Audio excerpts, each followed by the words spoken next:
guys, it's Jadine, and you're watching Club F.U.C.I, which stands for Fun, Unique, Creative Individuals.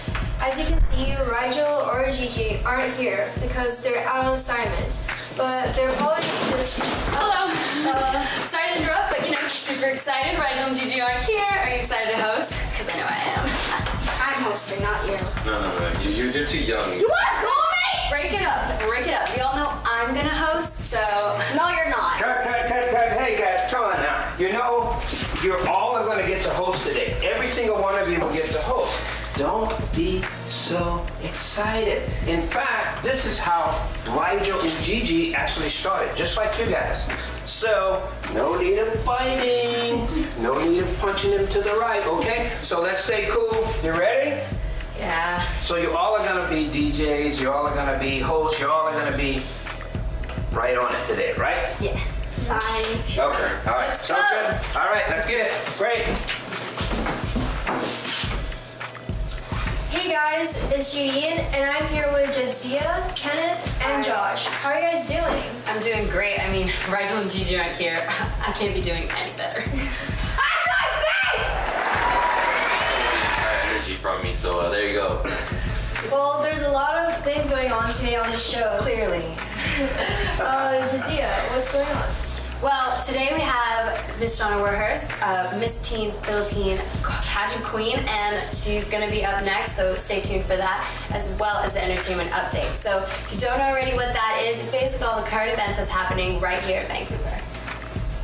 And what do we have, Kenneth? We have a doctor. That's right, we have Dr. Ray Sue. That's right.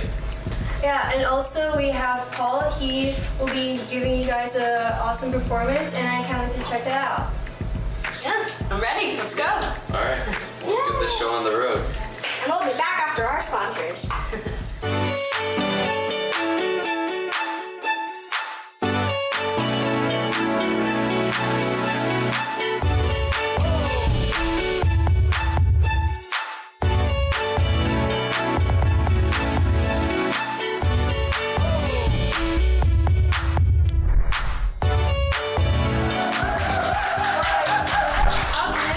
Shawna Warhurst. Jadzia, do you want to tell the viewers about her?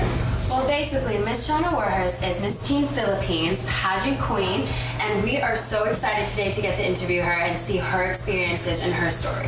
Yeah, so let's bring her up. Woo! Shawna!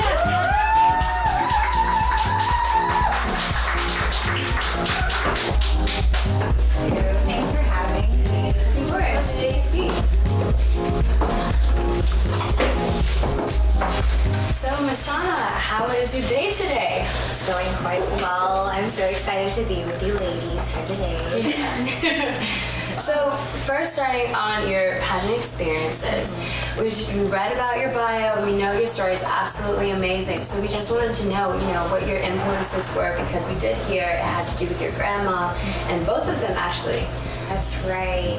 Growing up as a kid, I was surrounded by my Lola, my grandma, my family, and the women in my family had a big influence to me because they were strong. They didn't rely on anyone else. They taught me how to love, they taught me all kinds of things growing up, and they had quite the big impact on me. That's lovely. That's actually great. Yeah, how long have you been competing in pageants? I've been competing in pageants since 2014, so it's been quite a while. So, we also heard, obviously, pageantry, those mannerisms, how to walk, how to talk, That's right. So, how was that, obviously, getting into it? To be honest, at first it was quite difficult, but as I continued to train myself every day, it got easier. I did stuff from wearing heels to school. I had some people at school. Yes, I had some people at school actually started some rumors about me saying I was trying too hard because I was wearing heels, but I didn't pay any attention to that because I was so focused on, improving my walk for my passions for pageants, right? So I paid little attention to that. Of course. Yeah. I mean, heels are great. As Heels you are can tell. Wear whatever you like. Exactly. I think that's such an important message, especially because, since you've been starting out, obviously you've probably been getting a little bit of a following.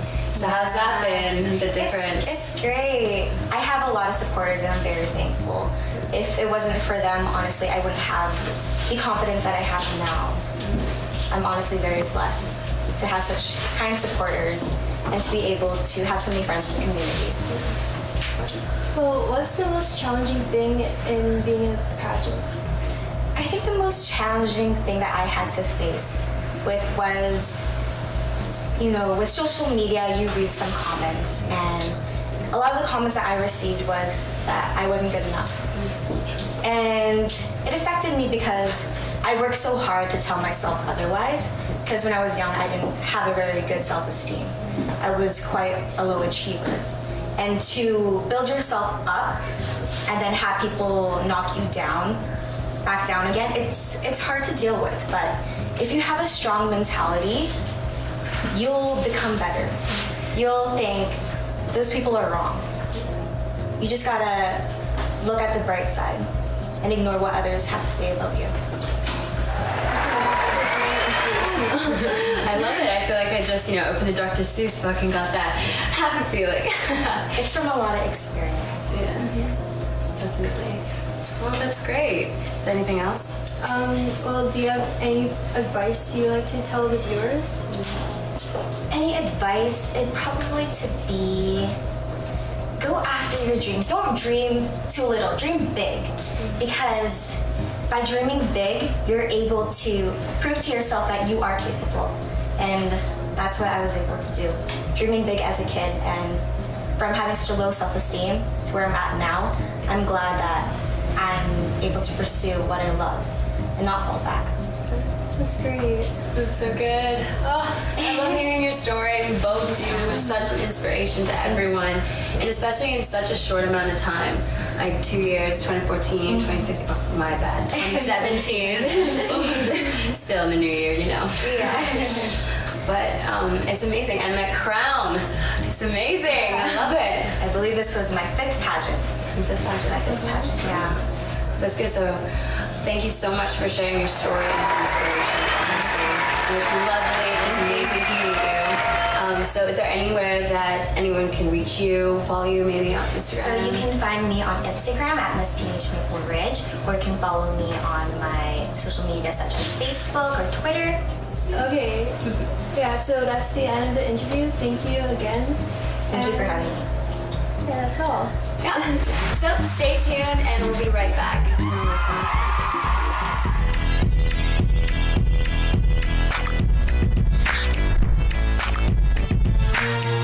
Hey, welcome back with some more Club F.U.C.I.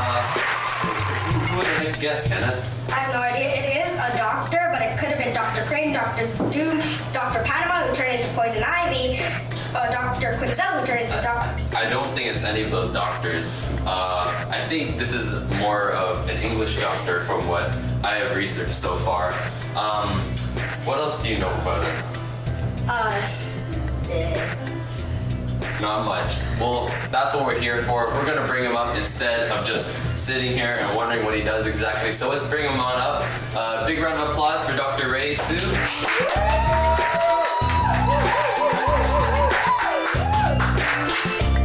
Alright, so Dr. Sue, we're wondering exactly what you do. From what we know so far is we know that you are involved in English, and that you also specialize in virtual reality. So let's start with just asking you if, have you written a book yet, or, yeah. Sure, I've written 2 of them, apparently. And what is the name of them? Oh, the first one's called Anthropy, and the second one is called Cold Sleep Permanent Afternoon. And what are those books all about? What do they mean? So there are 2 books of poetry. So if you're into poetry, there are 2 books of poetry, and basically it's about everything and anything. Everything and anything. Yeah, imagine trying to cram that into a book. I see. And Yeah. those books are for what type of audience would you say? I would say audiences that are really boring. Boring. All right. Okay. Well, from our experience from what we've found so far is that you were involved in Oak Hill, I believe, in the United States once, and you also founded something there as well. So would you care to go over it with us?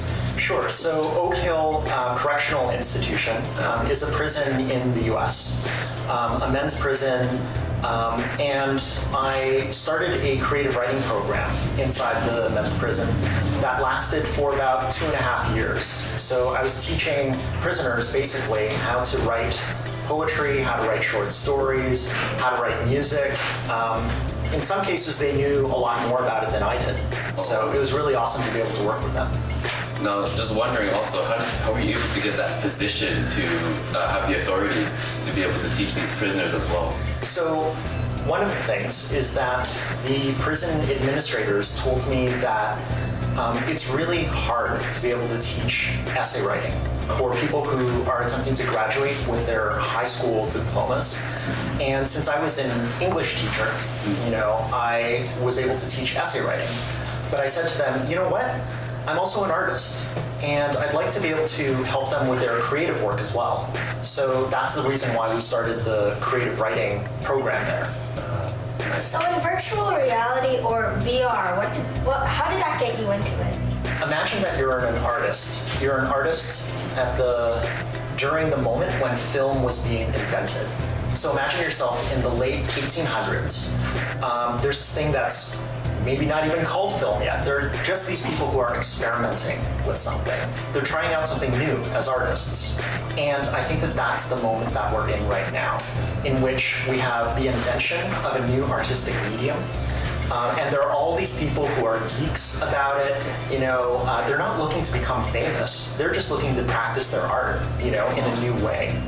And one of the things that I think about virtual reality is that if we were to imagine an art form that could bring together all other art forms, could bring together music, could bring together dance, could bring together video, could bring together words, that's what virtual reality means to me.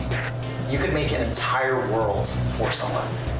From what you make it sounded like an entire world for someone, do you believe it could, say, even change the mindset or even convert, say, the criminals in the prison that you were at? I think one of the things that would be more exciting is if the people who were the prisoners were able to convert us. Oh. Or to get their certain mindset, you mean? To tell their stories, because there's so much talent behind bars. That's true. We know that you're writing a book, that you have written 2 books already. Are you writing another book right now? I think that the most exciting thing that I can do right now is to work with students in order to create virtual reality experiences. I've written 2 books. They've done well for themselves, awards, yada, yada, yada. But I think that the future is in being able to bring people experiences that are immersive. Well, that was Dr. Ray Tsu, everyone. We learned a lot about him, a lot more than I even thought I researched.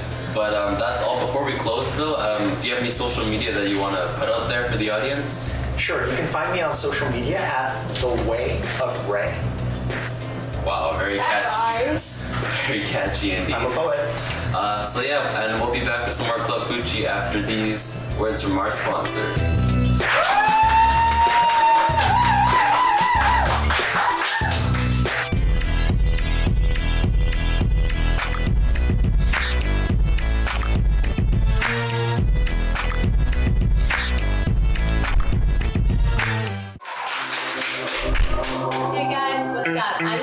I'm back with your entertainment update. So if you don't already know what that is, it's basically all the current events happening in Vancouver right now.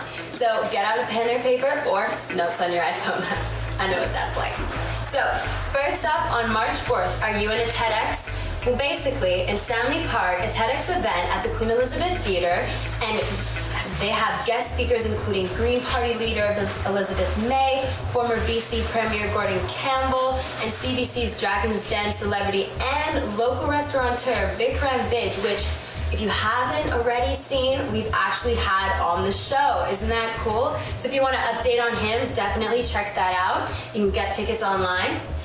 So also we have the Coastal First Nations Dance Festival. So if you're into culture and festivals, go down and check it out. As well as the Festival du Bois. So if you like francophones and their culture, definitely gonna have to head out and see what that's all about. I know I might. The next thing we have is the Nat Bailey Winters Farmers Market. So it's at Vancouver's Nat Bailey Stadium at 4601 Ontario Street from 10 a.m. until 2 p.m. So that will be a nice midday fest. As well as a Royal City Winter Farmers Market in the 600 block of Belmont Street in New Westminster from 11 a.m. until 3 p.m. So that's your entertainment update, and I hope you have an amazing time. Send us what you're doing, send some pics, have a good time. All right, that's it for now. See ya. All right, it's Jeanine, and up next, I'll be interviewing Paul Filek. So let's bring him up.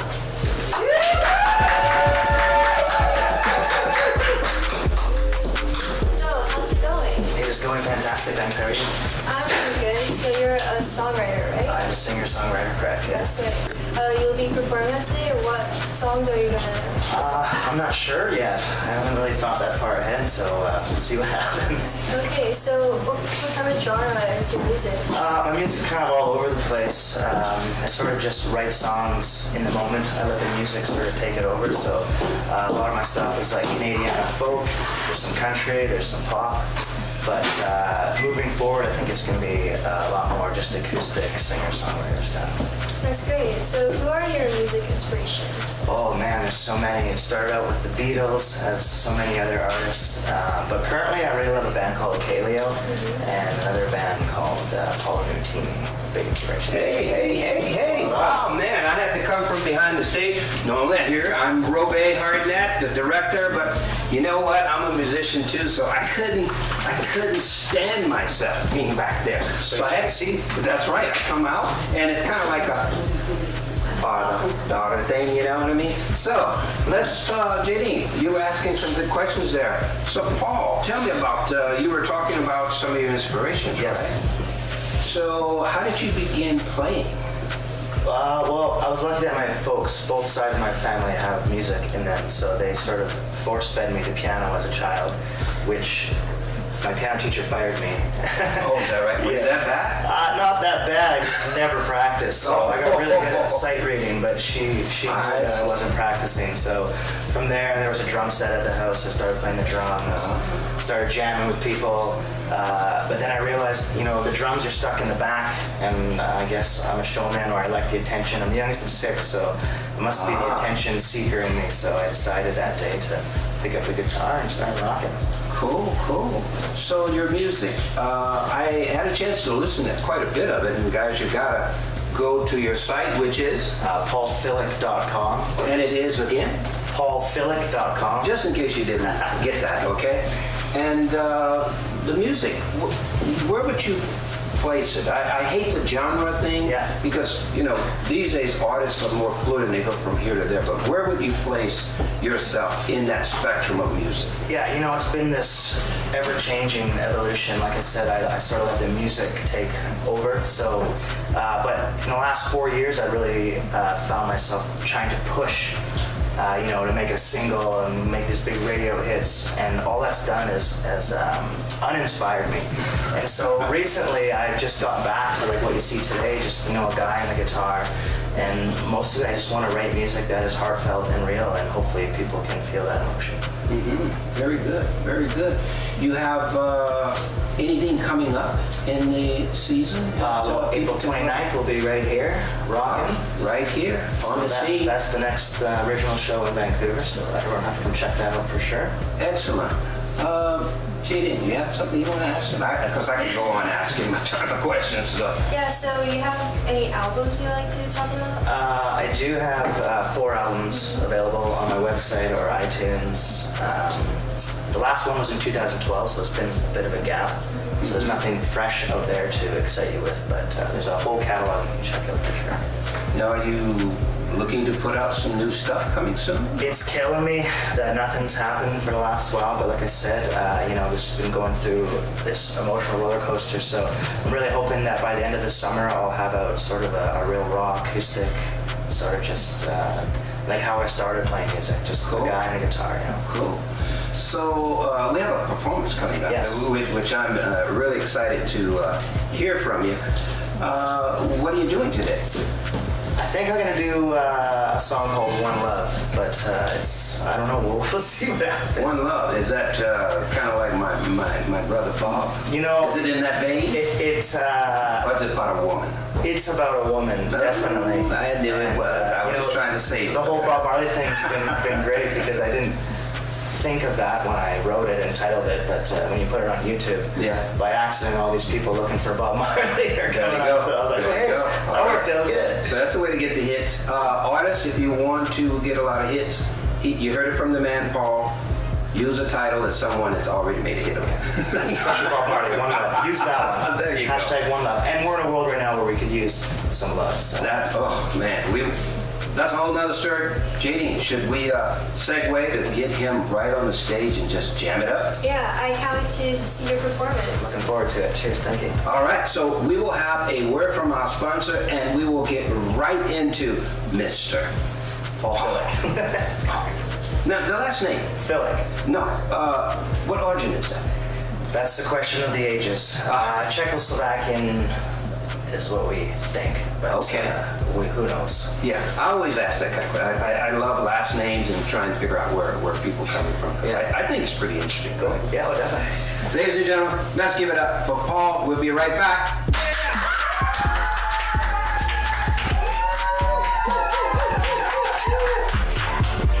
Everyone give a big round of applause for Paul Filek!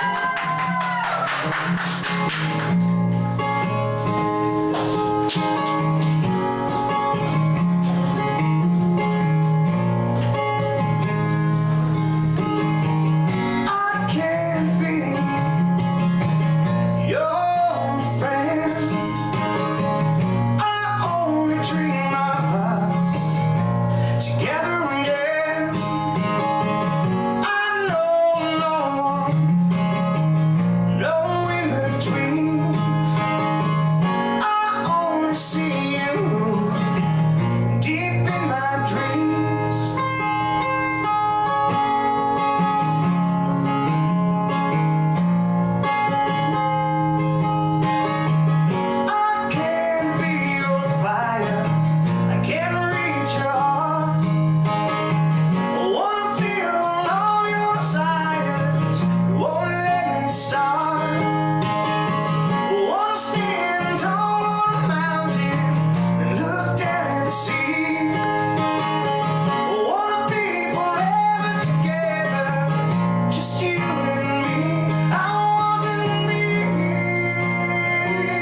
this is the end of the show. How did you feel about hosting? Honestly, it was amazing. I can really get used to Rigel and Gigi not being here. Yeah, so let's bring up Josh and Kenneth.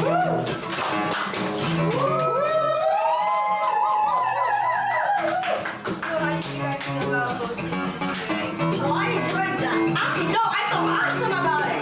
Yeah, it was really great. We really nailed it. You know, those guys should be worried, Rigel and Gigi, because you know we were definitely fun, unique, creative, and definitely individuals. Okay, well, that's kind of our closing statement. So before we do that, we're just gonna bring up our guest, Shawna Warhurst.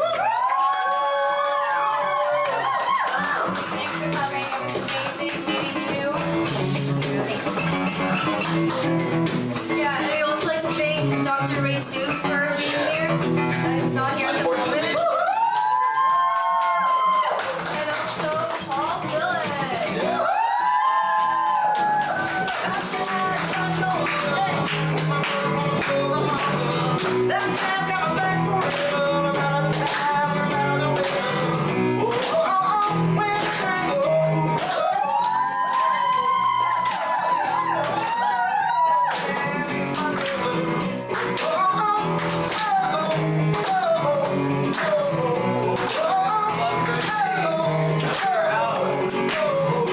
Don't forget to stay fun, unique, creative individuals.